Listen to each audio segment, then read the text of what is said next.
Welcome to the cheating channel. I had been at my favorite watering hole for about half an hour. The waitress had just brought me a second pint of beer and taken away the empty one. I was here because I needed to think about something. Something at home just wasn't right and I couldn't figure out why.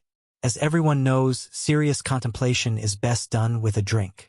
My wife Gloria's behavior had started to change over the past couple of months or so. When I tried to discuss it with her and ask what was going on, she just shut me out. Our sex life had also drastically declined. She began to complain quite frequently about our finances. I couldn't really understand it as I was earning very good money. We had everything we needed and there was still plenty left over to enjoy some of the finer things in life. With our investments and other assets, we were worth around $5 million. Everything was going well, but she was acting as if we were just struggling to get by. It's funny because the country club membership I gifted her 6 months ago seemed to mean nothing to her. Yes, I know what you're thinking. I thought the same thing. The most logical explanation is that she's having an affair and is thinking about switching sides.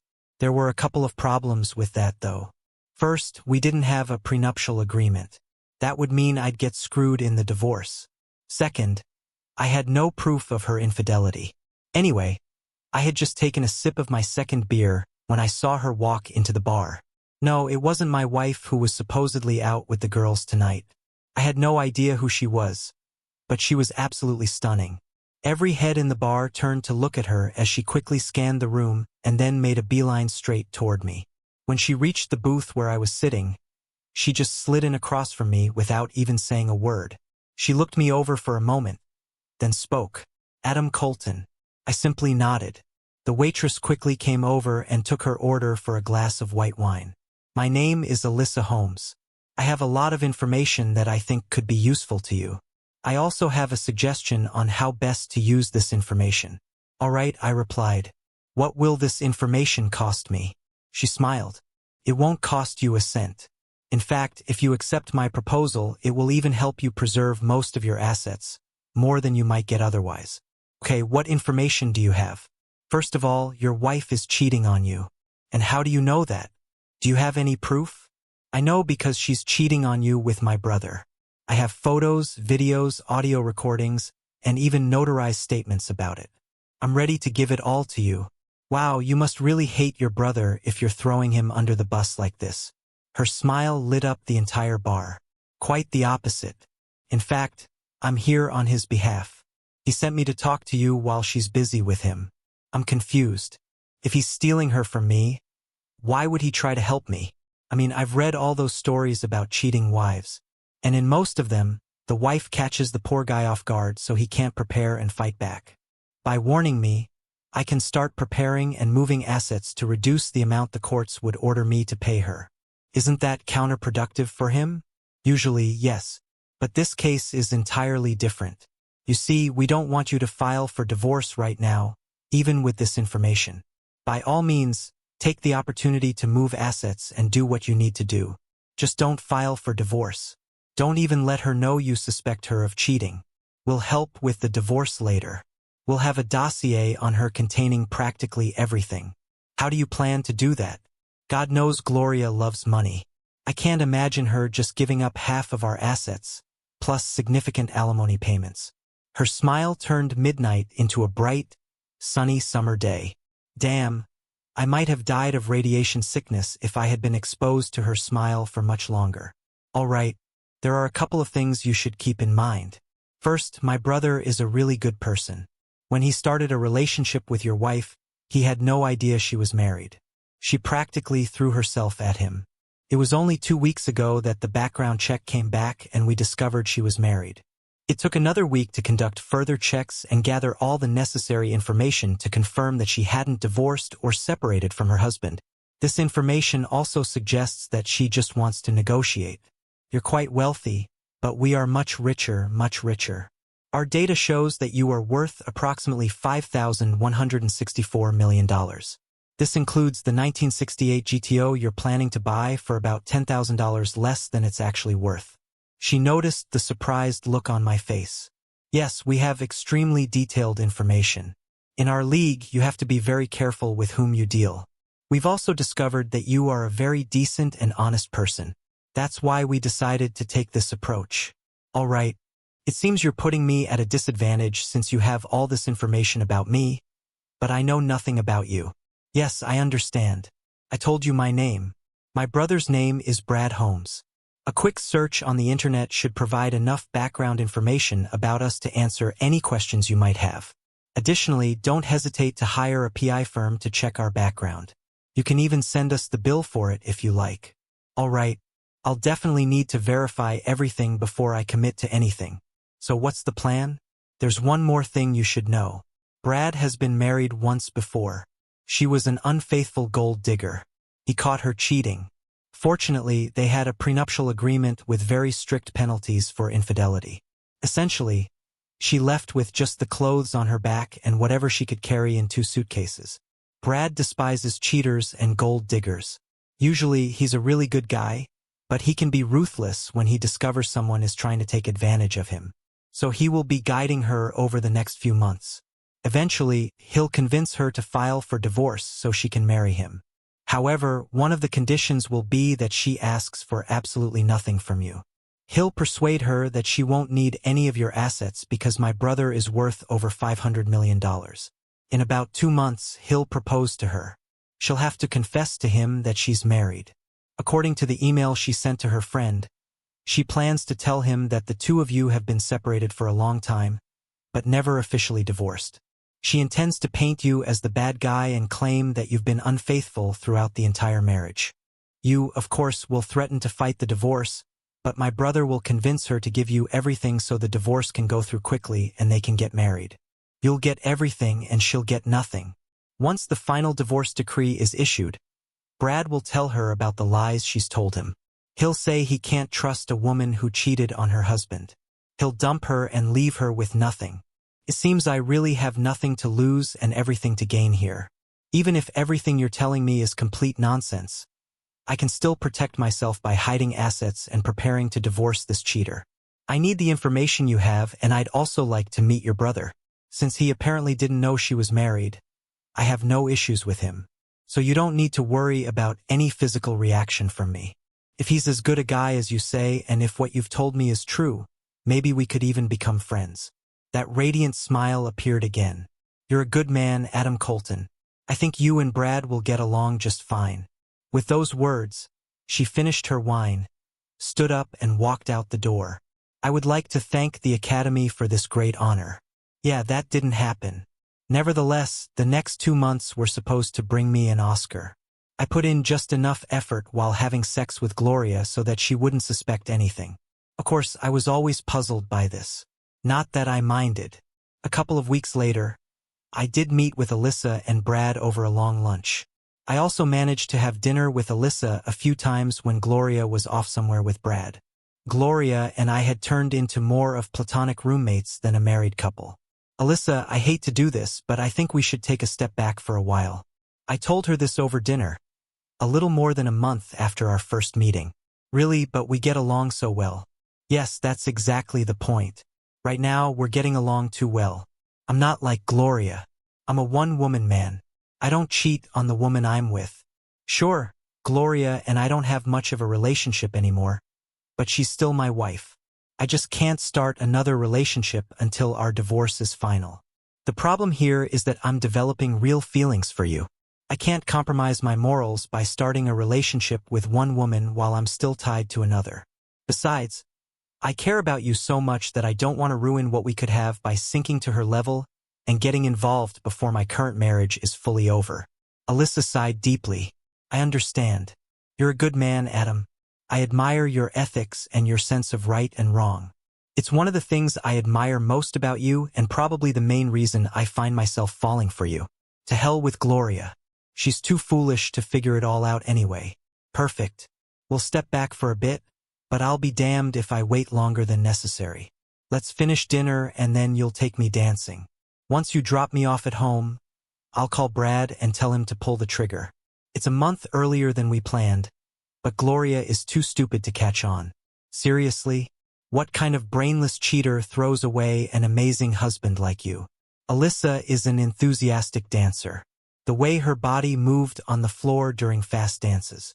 The way she pressed up against and rubbed against me during slow dances. I'm surprised I didn't soil my underwear several times that night. Even though it was clear we were together, several men approached our table during our breaks to ask her for a dance. Turned out to be amusing.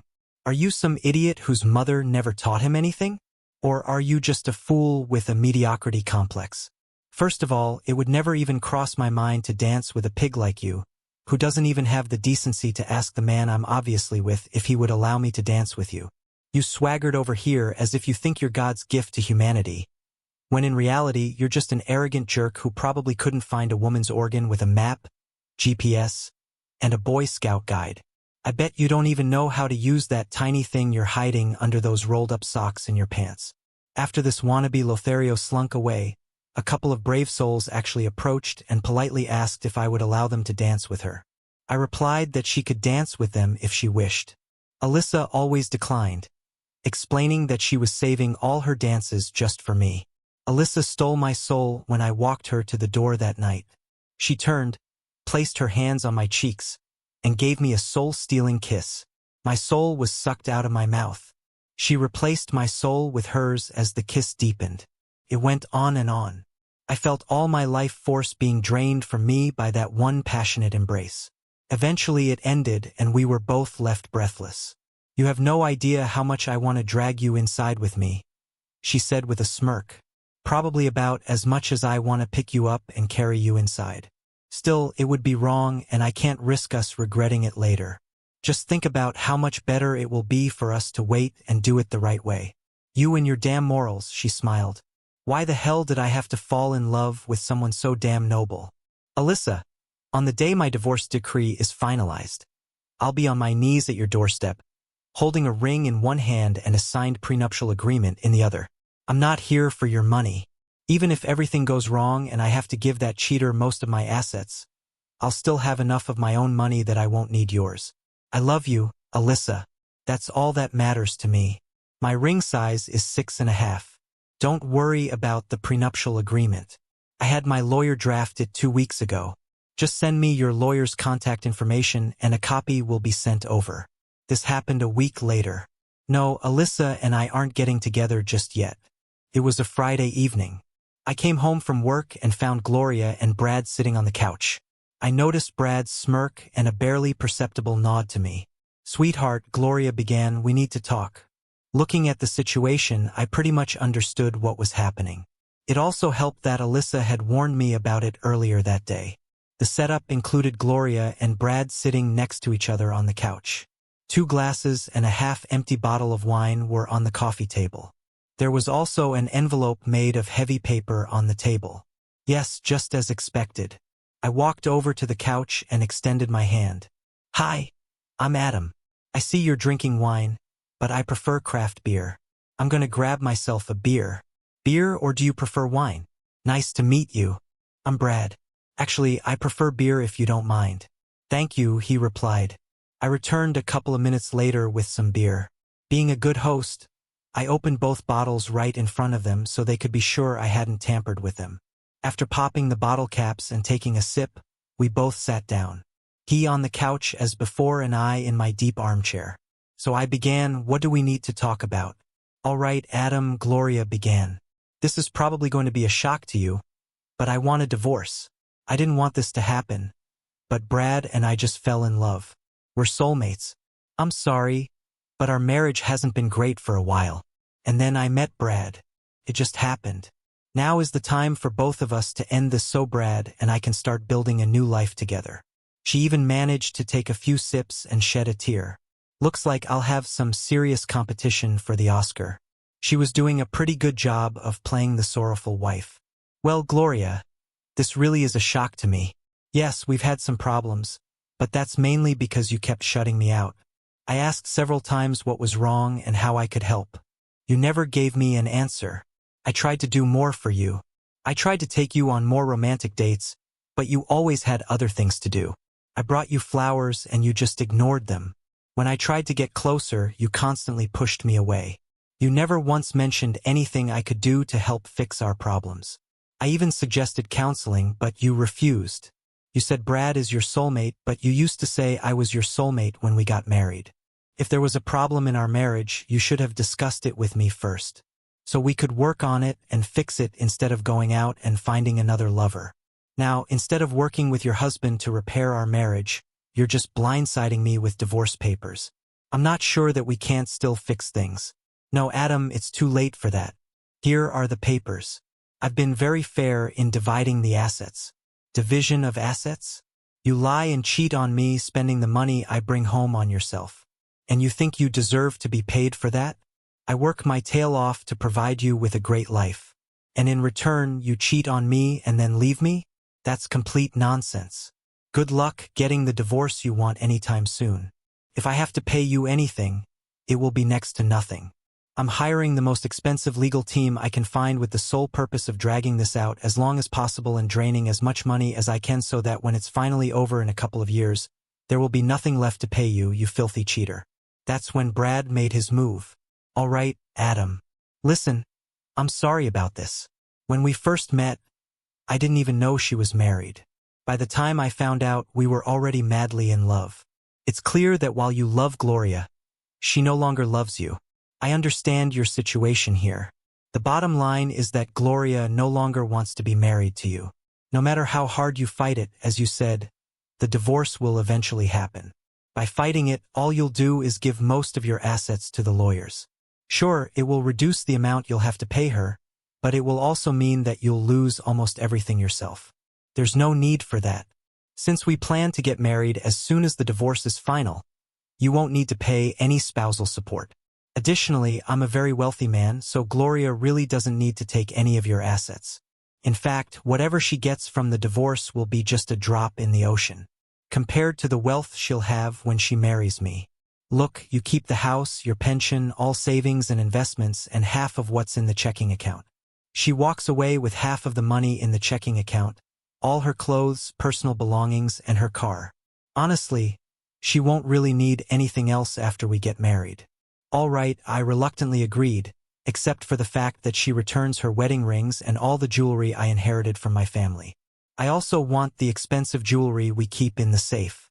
I bought that with the intention of passing it down to our children and grandchildren as family heirlooms.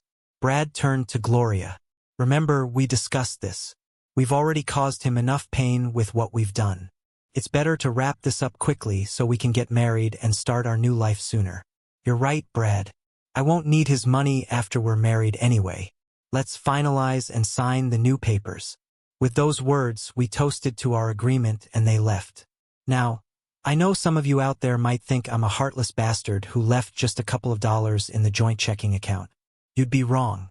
That might have raised her suspicions. We typically kept around $10,000 in the account, so I left it untouched. She had several designer dresses, expensive shoes, and other accessories. Most men don't realize it, but they're giving away quite a bit when they ignore their wife's wardrobe during a divorce. Gloria's clothing alone was worth nearly $60,000 at retail.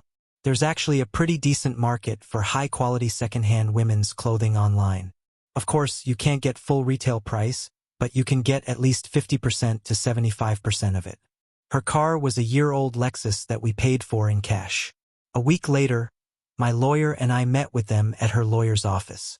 Her lawyer emphasized that he strongly advised his client against the proposed division of assets.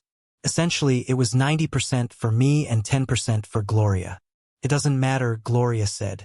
As soon as the divorce is final, Brad and I will get married. That will eliminate alimony and I won't need any other assets anyway. I just want this to be over as quickly as possible so I can move on with my life. We signed all the papers and he had his notary assistant certify everything. Now it was just a 60-day waiting game until the final decree would be issued. In the meantime, Alyssa and I got to know each other much better. We spent most of our free time together. No, we didn't have sex. God knows we both wanted to and we came close more than once. But we decided to wait until the final divorce decree was issued. Brad and Gloria also continued their relationship. She even moved in with him full-time. Brad, Alyssa and I finalized and fine-tuned our plans for the endgame. The 60-day waiting period passed. I received the final notice in the mail the day before. The monstrous engine purred as I idled into the parking lot in front of the mansion. I pressed the clutch, shifted the 4-speed transmission into neutral, and engaged the parking brake. Stepping out, I smoothed the lapels of my new tuxedo. I really needed to make a great impression. After all, I was now free from my cheating wife and about to enter the next chapter of my life. I quickly patted my jacket to make sure what I needed was securely tucked in the inside pocket. With that settled, I turned to the young man, about 20 years old, who hurried over to me under the envious gazes of his colleagues. "She's got a really tough clutch. Be gentle with her," I advised as he respectfully climbed into my 1968 GTO. I spent the last month finishing her up. Now that I no longer had a wife wasting all my money on stupid stuff, I could afford to spend some cash on things I really wanted. I had a grin from ear to ear as I climbed the steps and entered the mansion. This was going to be an epic night. Just before stepping through the open door, I caught a glimpse of the next arrival. That turned the night from simply epic to absolutely legendary. I couldn't help but laugh. "So you're a bit confused. That's understandable. I was attending a divorce party. It was being held in celebration of the finalization of the divorce between Gloria and me. I had an official invitation to attend. No, I wasn't planning on ruining Gloria's party. It was all part of the plan. The party was held at Brad's mansion. Although it was far from a surprise party, several surprises were expected throughout the evening. It was a very upscale event designed to introduce a new member into Brad and Alyssa's social circle.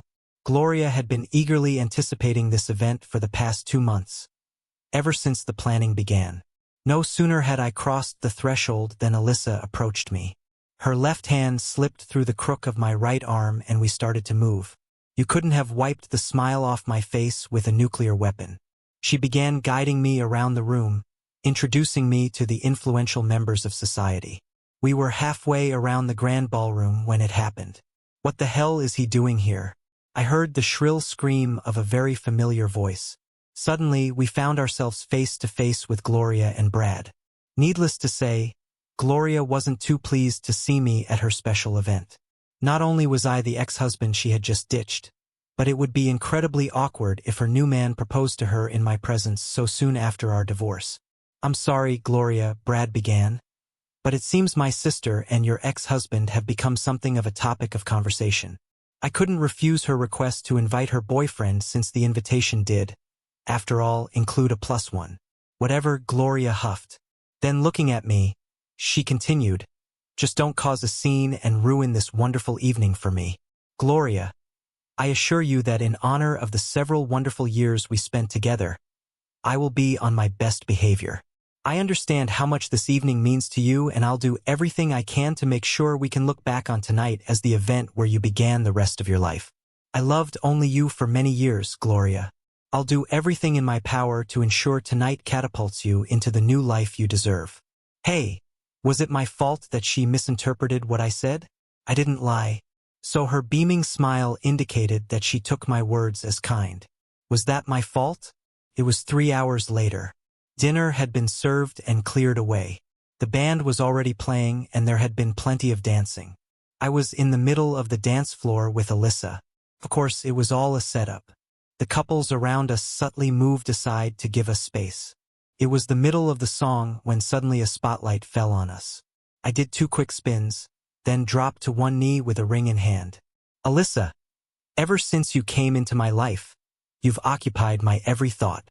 You helped me through the toughest situation I could ever imagine. You're the first thought that comes to my mind when I wake up in the morning and the last thought before I fall asleep at night. I simply can't imagine living the rest of my life without you.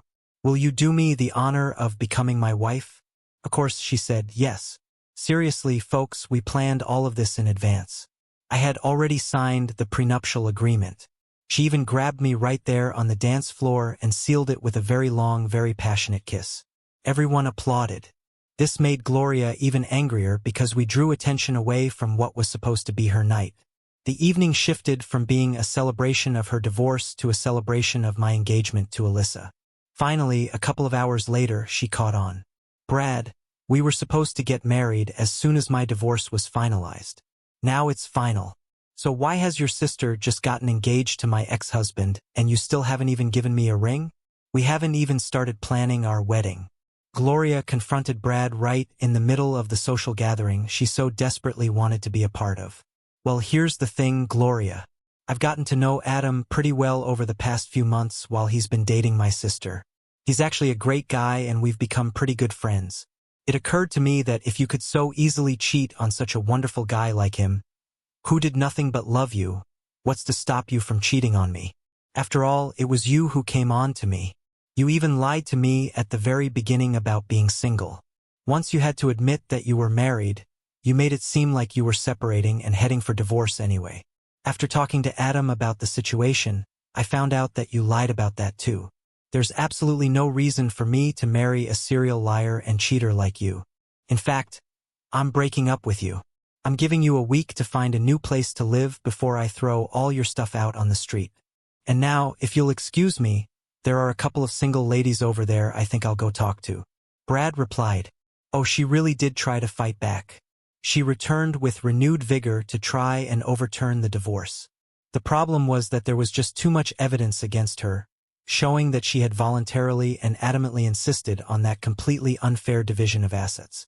The judge did not look favorably upon her when she came back and tried to modify the divorce terms that she had previously demanded. Alyssa and I did get married. Yes, an ironclad prenuptial agreement was in place. In the end, it was my concern. I asked my lawyer to draft it. Alyssa thought it was too harsh, but I had already signed it. I wasn't after her money. No, I wasn't in their league, but I had enough of my own to take care of myself if things went wrong. I did send Gloria a nice wedding announcement. It had a beautiful photo of Alyssa and me. Gloria didn't attend our wedding. No, Gloria didn't end up homeless.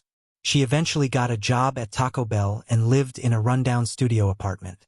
Now she buys her clothes at Goodwill and her underwear at Walmart. In her attempt to trade up, she lost the comfortable lifestyle she had grown accustomed to. She's still a very attractive woman, but word travels fast. She tried a few more times to snag one of the wealthy single men in town, but they all knew her as a gold digger. I saw Gloria again about a year later. Alyssa and I were returning from dinner at an excellent Italian restaurant on the other side of town. That looks like Gloria, Alyssa said, pointing to the street corner. And sure enough, when I turned around, there was Gloria.